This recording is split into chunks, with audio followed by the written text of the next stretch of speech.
SOS जारी कब होता है? जब स्थिति गंभीर हो, कुछ ऐसा होने वाला हो जो कि अप्रत्याशित हो, या फिर उसका बहुत बुरा प्रभाव समाज पर, देश पर, लोगों पर, पर्यावरण पर पड़ने वाला हो।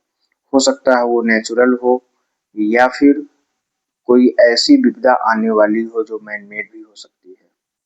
जी हाँ, इसी संदर्भ में कुवैत के सुरक्षा अधिकारियों ने अपने देशवासियों के नाम एक संदेश जारी किया है कि अगर रेडिएशन होता है तो आपको क्या करना है, अपने दरवाजे खिड़कियां कैसे बंद करनी है।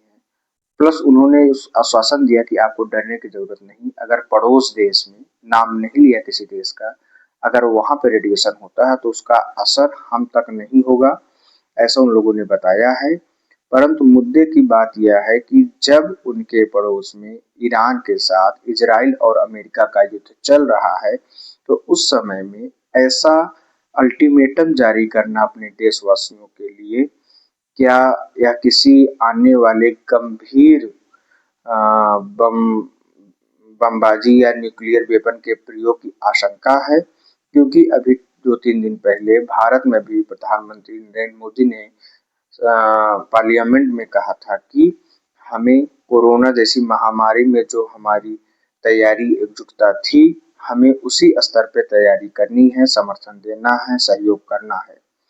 आज कुवैत में जो हुआ है, अधिकारी ने जो लोगों को संदेश दिया है, ये सब चीजें अगर आप जोड़ेंगे तो आप उसी दिशा में जाएंगे कि इन लोगों को कुछ ऐसी जानकारी है जो पब्लिक फोरम में नहीं है, आम लोगों को नहीं पता है, लेकिन वो अपने देशवासियों को संदेश देना चाहते हैं या उनको इंडिकेट कर रहे हैं कि कुछ बड़ा हो सकता है।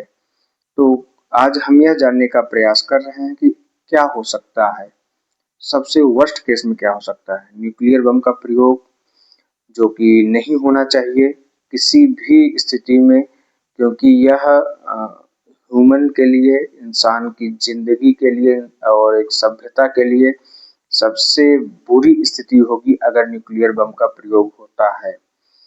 क्योंकि इस युद्ध में ईरान है, इजराइल है, अमेरिका है। अमेरिका ने घोषित किया है कि उसके पास न्यूक्लियर बम है और वह जापान के ऊपर प्रयोग भी कर चुका है, और शायद सबसे ज्यादा संख्या में उसी के पास है। इजराइल के पास भी न्यूक्लियर बम है, ऐसा सब मानते हैं। इजराइल ने न इसका खंडन किया है, न इस पे सहमति जताई है, लेकिन उसके पास है, ऐसी जानकारी लोगों के पास है। इजराइल का मानना है कि ईरान भी न्यूक्लियर बम बनाने के बहुत करीब है। ईरान ने तो कई बार पोस्टर भी दिखाए यूनाइटेड नेशंस में, अमेरिका में, कि वो 90% तक अपने न्यूक्लियर प्रोग्राम को पूरा कर चुका है, किसी भी समय वो न्यूक्लियर बम बना लिया है, इसकी घोषणा भी कर सकता है। ऐसी स्थिति में जब तीनों देश में न्यूक्लियर बम है या आशंका है और युद्ध का कोई परिणाम नहीं निकल रहा है, रोज दोनों तरफ से बमबारी, मिसाइलों का दागना या छद्म युद्ध, ये सब चल रहे हैं, तो आशंका जताई जा रही है कि इसको जल्द खत्म करने के लिए और अपना वर्चस्व कायम करने के लिए न्यूक्लियर बम का प्रयोग हो सकता है। लेकिन मैं ऐसा नहीं मानता हूं कि कोई भी देश न्यूक्लियर बम का प्रयोग करेगा। तो संभावित जो स्थिति बन सकती है वो ये हो सकती है मेरे अनुसार और कई मीडिया के अनुसार, कि न्यूक्लियर ईरान के पास जो न्यूक्लियर फैसिलिटी सेंटर्स हैं, जहां पे वो अपने न्यूक्लियर को इनरिच कर रहा है, जो उनके फैक्ट्री टाइप की चीजें होती हैं जहाँ पे वो सब बनते हैं, वहाँ पे न्यूक्लियर तो है। अब वो बम के रूप में है कि नहीं है, लेकिन वो मटेरियल है जिससे बम बनना है। अगर उस फैसिलिटी पे इजराइल या अमेरिका का हमला होता है, तब भी तो न्यूक्लियर लीकेज हो सकता है। उससे होने वाली समस्या या परेशानी जो खड़ी होगी, उससे बचने के लिए आसपास के देश अपनी तैयारी कर रहे हैं। और ये एक मजबूत पक्ष क्यों लग रहा है कि ऐसा हो सकता है, क्योंकि ऐसा करने से इजराइल और अमेरिका दोनों कह देंगे कि हमने तो न्यूक्लियर अटैक नहीं किया है, अब हम तो बम मारे थे, वो न्यूक्लियर बम रखे थे, उनका अपना फटा है तो हम क्या करें।